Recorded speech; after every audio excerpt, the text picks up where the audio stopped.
Hello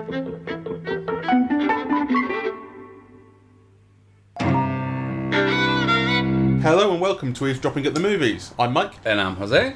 And we've just seen The Farewell, which I mentioned on a podcast the other day. The one about Nejad, the Chinese film. This is another Chinese film, Chinese-American. Right. I was really, really looking forward to this from the trailer, which we saw recently. I must say, I didn't feel let down. I really loved it. I loved it. I not only loved it, I felt it spoke to me. Right, so it's really charming, it's really funny, and I think anyone who's either of an ethnic background or who's from an immigrant family or who's living between two cultures will find that it really resonates with them. Yes, so it's written and directed by Lulu Wang. I haven't seen... I think she's made one previous feature. I haven't seen it. So I don't know her previous work.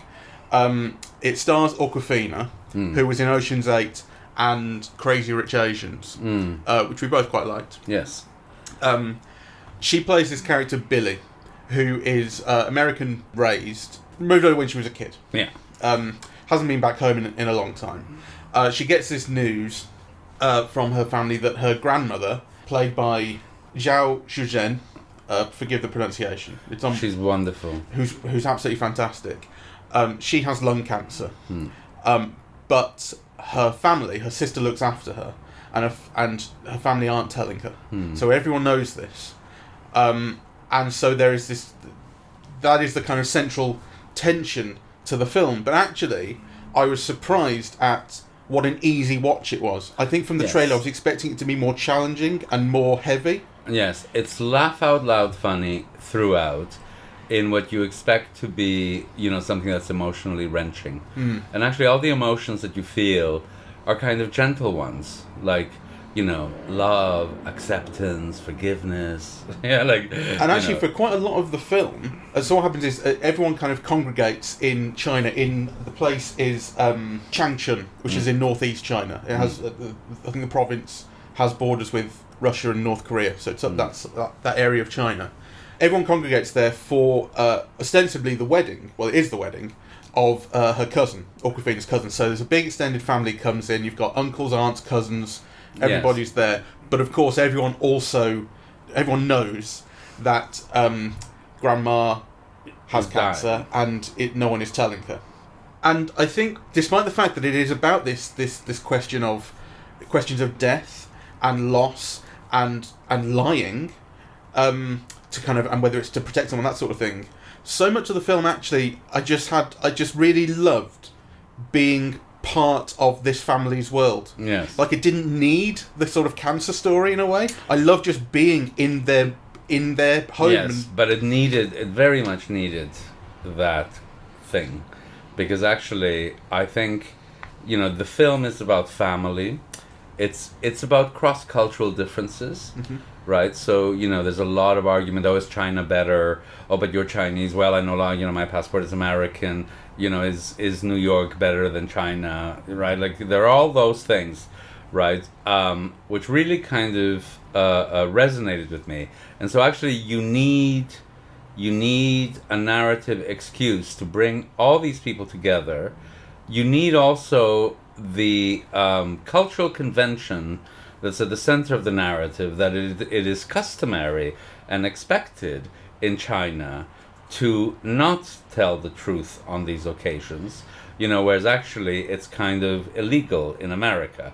So actually, this sets up kind of a central, I wouldn't say conflict, but, a central rubric or trope through which to investigate a lot of cross-cultural issues. I agree. I'm not saying that it wasn't necessary for the film, but it surprised me that for so much of the film it fell into the background so much. Yes.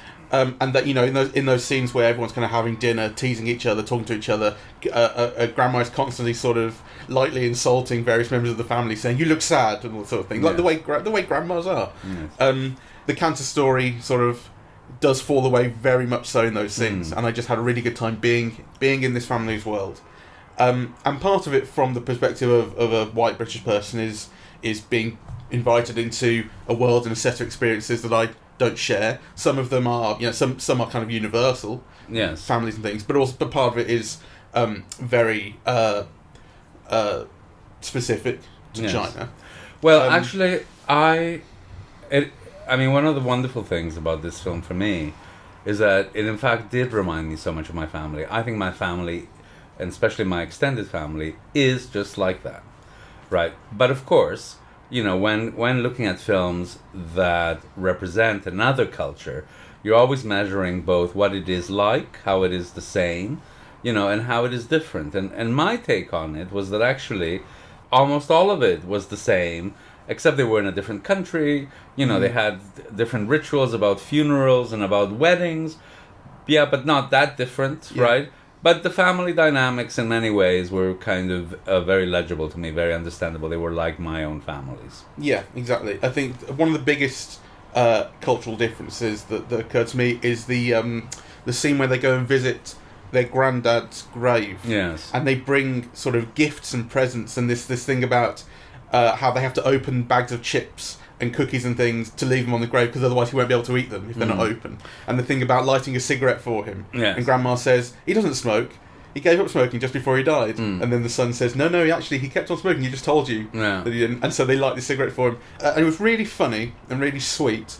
A beautiful scene, actually. I mean, and it carries with it that theme in the smoking thing of lies of omission for the good of people.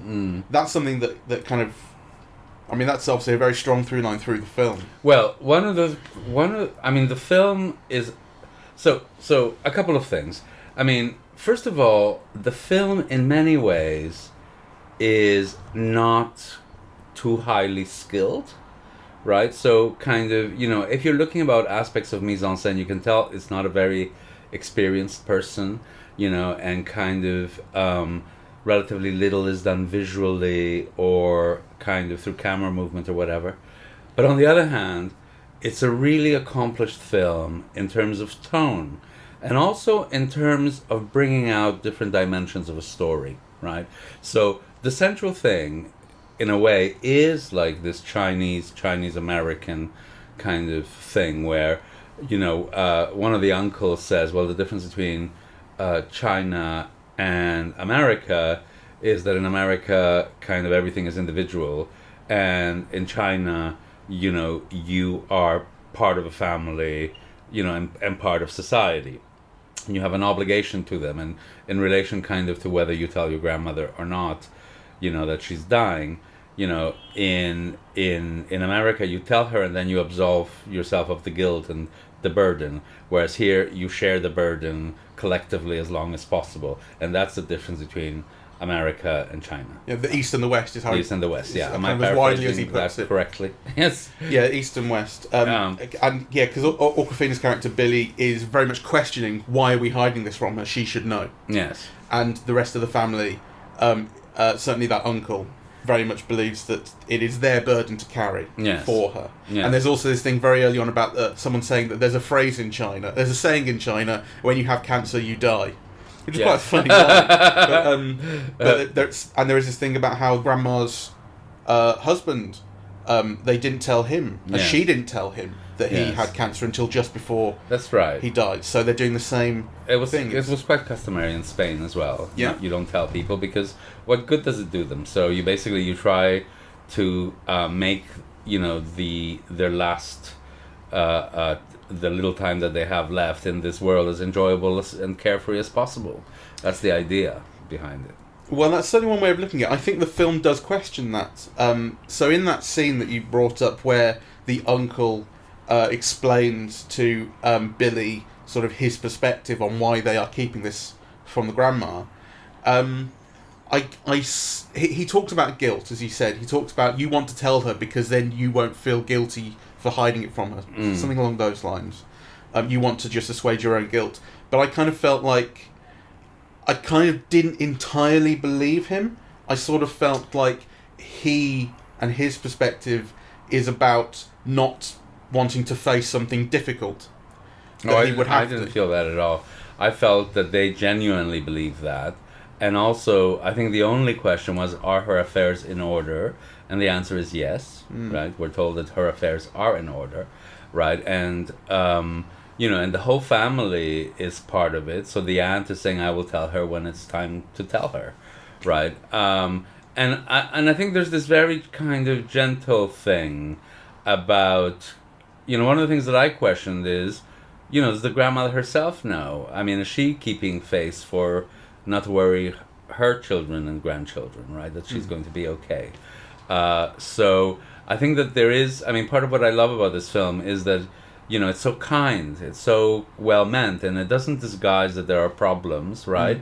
There are little subtle touches in the film that really reverberate with worlds, right? So Billy goes to China, expects to stay in her grandmother's house, but is told, no, we're at a hotel, right? Because we don't want to bother her, basically. And then the hotel that they're staying in, the lift isn't working, and anyway. But she runs across, it's obviously a hotel that's used for businessmen to bring prostitutes to, right? And there's this moment where she just looks across the hall, and you see kind of like this raggedy woman with like too bright lipstick and too few clothes, and kind of looking a bit, like she stayed up all night or something.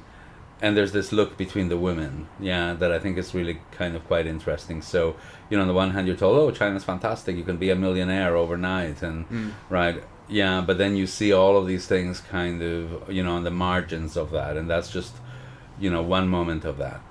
The other moment that really struck me as just reverberating with the world is the moment at the wedding where the grandmother meets her old comrades, and you realize she'd been in the army, she'd been, I don't know, in Mao's Cultural Revolution or whatever, and she'd gotten shot, right? And then all of a sudden again, this puts it in the context of a China in the process of incredibly rapid change.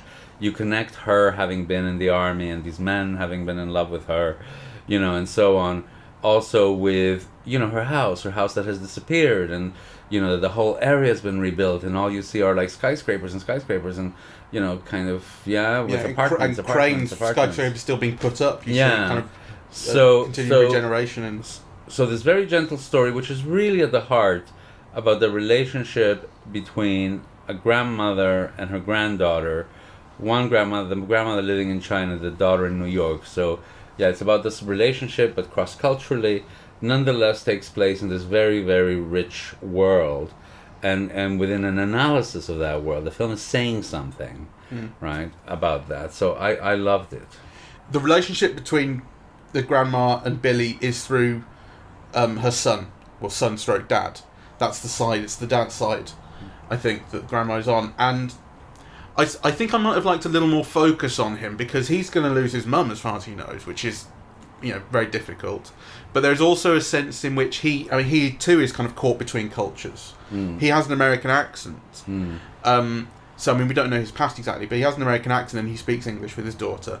And I think I would have liked to have sort of got a better sense of his past and how he grew up and what he kind of remembers of what he knows of China and America, and what the different experiences that he's had are. I don't know. I didn't see that as a problem. Frankly, I just thought it was the actor that was cast, who clearly is Chinese American. He was the only face I recognized, in fact. I should have recognized Awkwafina, but I didn't. So who plays him? Zima. That's Billy's dad. Okay. I don't know. I think I've seen him on television a lot. Okay. So just to finish this thought, one of the things that I liked was this cross-cultural thing. So which means, that this family and this type of family is like China in the process of change. So Billy, she speaks with an American accent. She's already got different values, and a different career path, and so on, right? And she's already losing aspects of the language. There's a lot of words in Chinese that she no longer knows how to say. And then her cousin, so the other child in the family, his parents work in Japan. And so she's now marrying a Japanese girl, right? And so this marriage that they've all returned home for is with a girl who can't speak the language at all. The cousin who can barely speak the language, he has real difficulty in expressing himself in Chinese, right? And then, the granddaughter who is more fluent, but nonetheless also has words that she's got to ask her father how to say. Yeah. Right. So you have like this family that across the generations is in the process of change, and even the other cousin who's quite young, Bao, who's remained in China, the parents' hope is that he will be educated in America, even though China is such a fantastic place where everybody can become a millionaire overnight. Yeah. Which is a great scene, that kind of debate scene over dinner about which one's better. You can make all the money here, so why are you sending him to America to get educated? That's right, and you can't criticize China, you're Chinese, right? Yeah. So it's a fantastic scene, but I don't think I'm quite adequately describing the tone of it, which is like so heartwarming and funny. Yeah, it's just like you just feel so much love in this movie. It's like, particularly in those moments where the granddaughter and the grandmother interact, right? The exercise scene is fantastic, right? Where so it's just full of kind of tender, loving moments that I think, people who have grown up, certainly in extended families, will just recognize and kind of find very endearing. And it's hugely enjoyable. Actually, it's much, much more enjoyable than a lot of films that are, technically better. So, yeah, it's a film that is kind of full of love and very generous to everyone in it. Yes, and everyone sort of, even the people who are more used as figures to be slightly mocked, like the cousin who's getting married and his wife to be. Yes, they still sort of. I feel quite bad for her, to be honest. You know what I mean? Yeah. She's clearly very out of place. The grandmother's so funny. I don't like her. The other thing that struck me was the song right at the end, which I really liked, and I sat all the way through, which is a version of "Without You" by Nilsson, but sung in Chinese. No, it begins in Italian. Was it? Yes, it begins in Italian. Yes, sorry. Yes, and then it becomes a karaoke. That's right. Yeah, not Chinese. It's because I looked it up as well, so I should have. It's by Fredo Viola, and it's called Senza di Te. Yeah. So yeah, I should have. But it was lovely, and it ends up, and I think it speaks to the kind of core idea of the film. For one thing, it's I can't live if living is without you, and it's about love for someone. But also, at the end of the song, lots and lots of voices come in, they all sing together, and actually the music drops out. Yes. And it's all about people together sharing. Yes. The love for grandma. Yes. And it's done through a kind of a karaoke aesthetic. Yeah. So, which kind of is also very evocative because there's been so much of that in the wedding. Yes. Yeah. Yeah, and very tender, the bit where the father and the daughter sing together, and that's really lovely. And you do find out, this is not really a spoiler, but you do find out in the once the film is finished, you see home video footage of the real grandma. Yes. So which I didn't. I mean, it says at the start based on an actual lie. Yeah. In a kind of joke on based on a true story sort of thing. But I think the suggestion is that this is actually Lily Wang's family, which I didn't have any clue about. And it says grandma's still with us after 6 years after her diagnosis, which also I think probably suggests that grandma must know about it by now. Yeah. And that was very sweet and kind of very loving and generous and all the rest and everything that we've said. And then right at the end it says, the standard disclaimer of any relationship, any resemblance to people living or dead is excellent. Yeah, it's like, it makes a mockery of that, doesn't it? Really? Yeah, it's very fun. It's very good, but it's lovely. It's a very funny film as well, and there's a lot of kind of visual jokes, So, the film is clever that way, I think, and also, a lot of effects, a lot of laughs are achieved by holding a shot too long. Yeah, kind of. Yeah, so the editing. There's humor kind of brought out through the editing as well, so there are very clever bits. Yeah, it's lovely. And they tell a joke in it, which it was my grandma's favourite joke. It's right at the start, and it's a joke which speaks again to the kind of theme of keeping secrets or kind of little white lies and that sort of thing. It's a joke about how. I can't remember exactly how it goes, but it's like someone's looking after a cat and the cat dies, and they ring up the person who owns it and say the cat's dead. And they say, well, couldn't you have let me down a bit more gently? Couldn't you have said the cat's on the roof or something? And so then, a little bit later, the husband dies.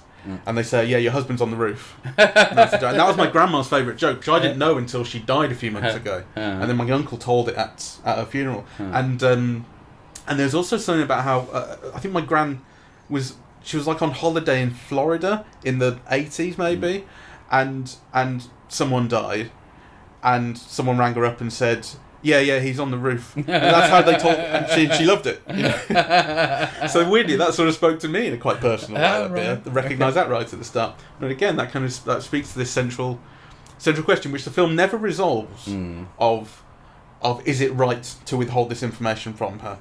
I think the film doesn't offer an opinion on that. It offers sides, and you can see everyone's point of view. And I suppose it does leave you asking the questions, but it doesn't kind of force them upon you. Like, I didn't come out the film thinking, oh, exactly what would I do, but it does kind of stay with you. I totally see, despite the fact that she is basically on her own in thinking this way, I totally see Billy's point of view. Well, I mean, that's a different story. I would like to know. But I'm also... you have to be a bit humble, I think, because, I come from a cross-cultural family, and the way that you do things and the way that you're used to doing things is not necessarily the way that things are done or accepted to be done, in Spain or indeed in England. So, you might have this thinking that actually is the result of the context in which you were brought up. Sometimes, ethical things are really just kind of, social customs, right? Appropriate ways of doing things in a particular place. And you're very cognizant, that what is appropriate in one place is not necessarily appropriate in another, or indeed another still. So, and I think it speaks to the film's kind of intentions that Billy keeps the secret. Yes. Billy kind of plays ball and doesn't cause a stink. She shares the burden. She shares the burden. She discusses it with her family and everything, and they have these sort of light debates over it. But she doesn't kind of actually rock the boat. And you can imagine a more sort of heavy version of this film being one in which she does, and then there's fallout. Yes. And that's not what the film is about. Yes. A more American film would have made that choice an individual choice, right? It's about how Billy feels and what she thinks is right and wrong. Here she gives way to the family. Whatever her own feelings, it's her family's decision, and she's a part of that family, and she goes along with that collective decision. Yeah, which I think is lovely, and I think that's part of what makes the film, as I said at the start, such an easy film to watch, because it brings these things up and it doesn't batter you over the head with them, and it doesn't make these characters sort of behave aggressively or anything like that. It lets these questions linger, but that's it.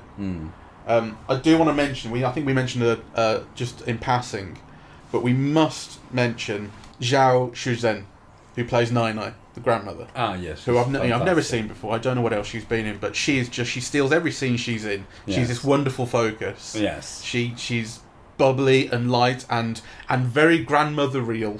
Yeah, she exudes both a kind of wisdom and a kind of ease and humor and wit, all kind of quite gently, but at all times kind of making her wishes known. Everyone could say that. So she's a very endearing figure.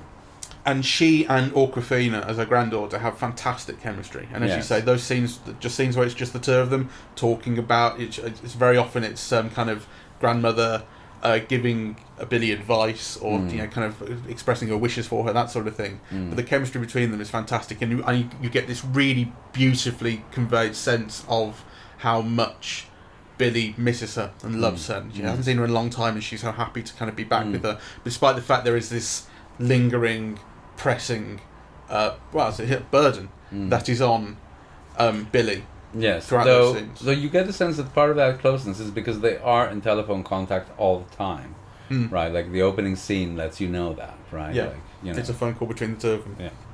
Yeah. So I really loved it, and I really liked the final couple of shots. I kind of thought I wouldn't as soon as they happened, but Yes. The end is Billy returns to New York, having said goodbye, and just walking down the street in New York, she just sort of screams, and then you see a tree outside the grandmother's flat in China, and all the birds, it kind of the scream echoes there, and all the birds leave it as though they've heard. And I kind of thought, it's a bit artsy initially, but then I thought, what, actually, the connection it speaks to. Yes, I love it's very expressive. Yeah. So we highly recommend it. It's a really beautiful film. Do go see it if you get a chance. It's The Farewell, and and we are eavesdropping at the movies. Yes. And we are on.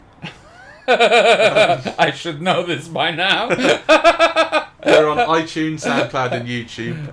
If you want to get in touch on social media, that's Facebook and Twitter at Eavesdrop Movies, and the website is eavesdroppingatthemovies.com. Thank you very much for listening. Cheerio.